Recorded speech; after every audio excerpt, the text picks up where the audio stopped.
பகுதி 8. தோற்ற முரண்கள்.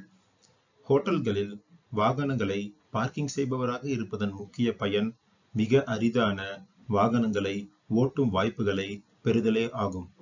ராஜகம்பீரமாக விருந்தாளிகள் ஓட்டிக்கொண்டு வரும் ஃபெராரி, லம்போர்கினி, ரோல்ஸ் ராய்ஸ் போன்ற மிக உயர் ரக வாகனங்களை ஓட்டுதல் என்பது அரிய வாய்ப்பே. இத்தகைய வாகனங்களைப் போன்ற ஒன்றை வாங்க வேண்டும் என்பது என்னுடைய கனவாகவே இருந்தது.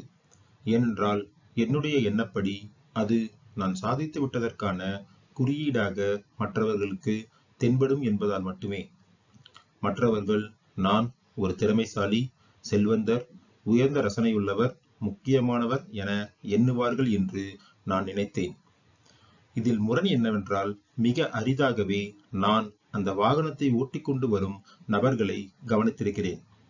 நீங்கள் மிக அரிதான அழகான வாகனம் ஒன்றை ஒருவர் ஓட்டிச் செல்வதை பார்க்க நேரிட்டால், ஓ, அந்த வாகனத்தை ஓட்டிச் செல்பவன் அதிர்ஷ்டசாலி என்று நினைப்பதில்லை. மாறாக, நான் அந்த வாகனத்தை ஓட்டினால் நன்றாக இருக்கும் என்றே நினைப்பீர்கள். உள்ளுணர்வோ என்னவோ இப்படித்தான் பெரும்பாலானோர் நினைக்கின்றனர். இதில் ஒரு முரண்பாடு உள்ளது. மக்கள் பெரும்பாலும் விலையுயர்ந்த பொருட்கள் வாங்குவது அவர்கள் பிறரால் மதிக்கப்பட வேண்டும் என்பதற்காகத்தான். ஆனால் உண்மையில் பெரும்பாலானோர் உங்களை கவனிப்பதை விட அந்த பொருட்கள் தன்னிடம் இருந்தால் எப்படி இருக்கும் என்றே எண்ணுகிறார்கள்.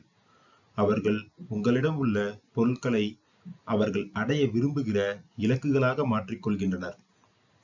என் மகன் பிறந்தபோது நான் அவனுக்கு எழுதிய கடிதத்தில் சொன்னது, நீ உனக்கு தேவைப்படுவது விலையுயர்ந்த கார், கடிகாரங்கள் மற்றும் பெரிய வீடு என நினைக்கலாம். நான் சொல்கிறேன், இல்லை. உனக்கு தேவைப்படுவது பிறருக்கு உன்மேல் இருக்கும் மரியாதையும் நன்மதிப்பும் தான். இந்த விலையுயர்ந்த பொருட்களை வைத்திருப்பதன் மூலம் நீ அதை அடைந்துவிடலாம் என்று எண்ணுகிறாய். இந்த பொருட்கள் ஒருபோதும் அதை உனக்கு பெற்றுத்தருவதில்லை.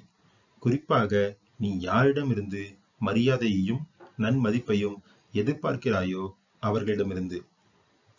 ஹோட்டலில் பார்க்கிங் வேலை செய்து கொண்டிருந்த போது நான் உணர்ந்த ஒரு விஷயம் என்னவென்றால், விலையுயர்ந்த கார்களில் வருபவர்கள் அவர்களை பார்த்து நான் வணக்கம் வைப்பதை விரும்புகிறார்கள்.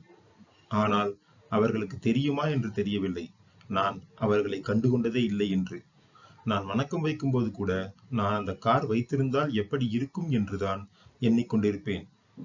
இந்த மாதிரி விலையுயர்ந்த கார்களை வாங்குபவர்களுக்கு தெரியுமா, நான் உட்பட பெரும்பாலானோர் அந்த காரைத்தான் பொருட்டாக கொள்கிறோம் என்று. இந்த எண்ணம் பெரிய வீடுகளில் வசிப்பவர்களுக்கு பொருந்துமா?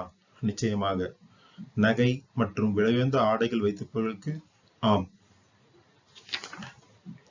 இங்கே நான் சொல்ல வருவது, பணம் ஈட்டும் எண்ணத்தை நாம் கைவிட வேண்டும் என்பதோ அல்லது நவீன வாகனங்களை வாங்கக்கூடாது என்பதோ அல்ல. இரண்டுமே எனக்கு மிகவும் பிடித்த விஷயங்கள் தான். மாறாக நான் இங்கே சொல்ல வருவது, நாம் பிறரிடம் மரியாதையையும் நன்மதிப்பையும் விலை உயர்ந்த பொருட்களின் மூலமாக பெற நினைத்தால் அவை மிகவும் குறைவானதாகவே நமக்கு கிட்டும். உங்களுக்கு மரியாதையும் நன்மதிப்பும் தான் இலக்கு என்றால் அவற்றை எப்படி பெற இயலும் என்பதில் கவனமாக இருங்கள். இரக்கம், அன்பு, கருணை போன்றவை விலையுயர்ந்த பொருட்களை விட அதிக அளவிலான மரியாதையையும் நன்மதிப்பையும் உங்களுக்கு பெற்றுத்தரும்.